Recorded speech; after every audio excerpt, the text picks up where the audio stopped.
Hello everyone, welcome to another video by Minifigs in Space. Today we are going to be upgrading more LEGO Space minifigures. However, we are not focusing on minifigures from Series 26. We are going to be focused on minifigures from the entire line of the Collectable Minifigures Series. Without further ado, let's kick it off with the Spaceman from Series 1 of LEGO Minifigures. For this upgrade, I swapped out the original legs with some dual molded boots, and then I took the arm and added a robotic arm in silver metallic that will complement the torso design.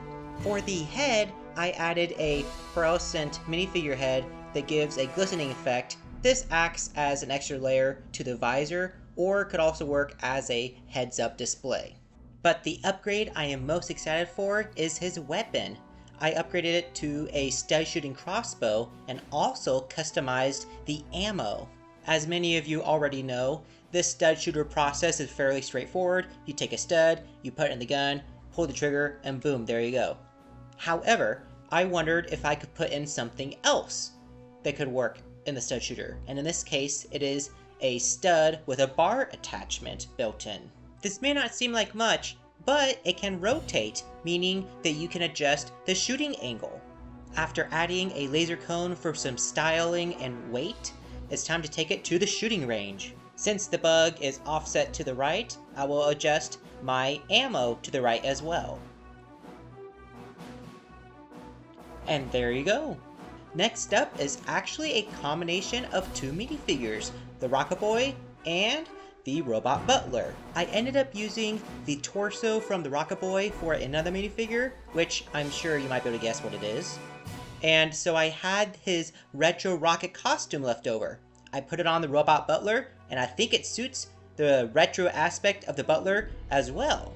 The Robot Butler's legs remind me of a rolling launch platform, but I also wanted to upgrade his accessories. So I went ahead and gave him a little chef hat, which fits perfectly on the top of the rocket costume, and I made it so that he was serving up a freshly baked large donut. And in case you couldn't guess what I decided to use the Rocket Boy's torso for, here is the light bluish gray classic Spaceman I put together using his torso. If you have the Rocket Boy, I highly recommend doing this upgrade, especially if you can find the rare light bluish gray oxygen tanks to go with it. And speaking of upgrading classic Spacemen, I took the torso from the space creature and made it into a purple classic space lady, and I took the head from the alien creature and put him on, or her, on a pink classic space suit. And I think both of them look excellent among the classic space ranks. Back when I was crazy into army building LEGO Space minifigures, I collected the parts of the Space Police Officer, and I was just missing his chest piece. So I was trying to figure out what could I do to make him look like he fit in alongside the Space Police guy. In the end, I was satisfied with adding on some medieval shoulder pads, as this also gives some detailing that LEGO put on the torso. But moving on to the Space Police guy's target, the alien from the same series, I went ahead and added on some extra oxygen tanks. This is just a standard diver oxygen tank, and it fits perfectly with his mask without causing any part connection issues. Moving on to another alien, here I took the head from the alien trooper and put it on the swamp creature from LEGO Monster Fighters. You may wonder what this alien is, and if you saw my previous video, you will recall that it is an alien I used for my LEGO Seatron mocks. Since LEGO never released Seatron, and as a result never released Seatron aliens, I wanted to make something that looked underwater-ish and alien-esque, and this is what I came up with, as his head has little tentacles that remind me of a squid. As for the alien trooper's body, well, it turned into this, a flying saucer alien drone, which it's absurd. I can't help but do a wacky minifigure off and on, so I hope you are entertained by this proposal.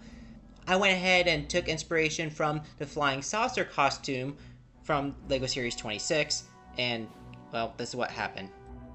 Alright guys, thanks for bearing with me. Moving on to the alien Villainess, I went ahead and took her face mask and combined it with the transparent head part from the alien commander from Alien Conquest and put it on a standard alien pilot torso with some shoulder armor. And adding some sabers makes her look like a Alien Conquest pirate. Since she is an alien and pirate hybrid, I want to call her an Arlien. I don't know what you think, but I think it sounded pretty cool at least. Next up is the video game champ, as if he is inside his own video game playing with a laser gun. For his weapon, I wanted to go with more vibrant colors, reflecting what is often seen in video games. I will admit, I may have been watching a little bit of Best Ever Cody's Fortnite gaming videos, so I did pull some inspiration from Fortnite weapons. Last but certainly not least is the Space Miner. With his super cool helmet, they designed it so that the visor can actually be installed upside down, giving a really cool angled effect. Because his bio mentions he worked in the mines of Planet U and also on the surface of Planet Cristo, I wanted to make this variant look a little bit more like Rock Raiders, so I added a lime green visor. However, if you wanted to make it a little bit more retro sci-fi-ish, you can get a fishbowl helmet from the Robot Butler, and this fits perfectly on his head. If you want an Ice Planet variant of this minifigure, you can take the helmet from the Ice Planet Explorer from Minifigures Series 26, and thanks to the orange visor, it goes perfectly with his suit. I recommend adding a splash of white to his weapons or accessories, but other than that, I think the combined white and rusty, dirty aesthetics mix really well. And that, my friends, is about it. Thank you so much for joining me today, and if you are still watching this video, please let me know what your favorite flavor of donut is in the comments below. Thanks again, everyone, and until next time, keep building your universe.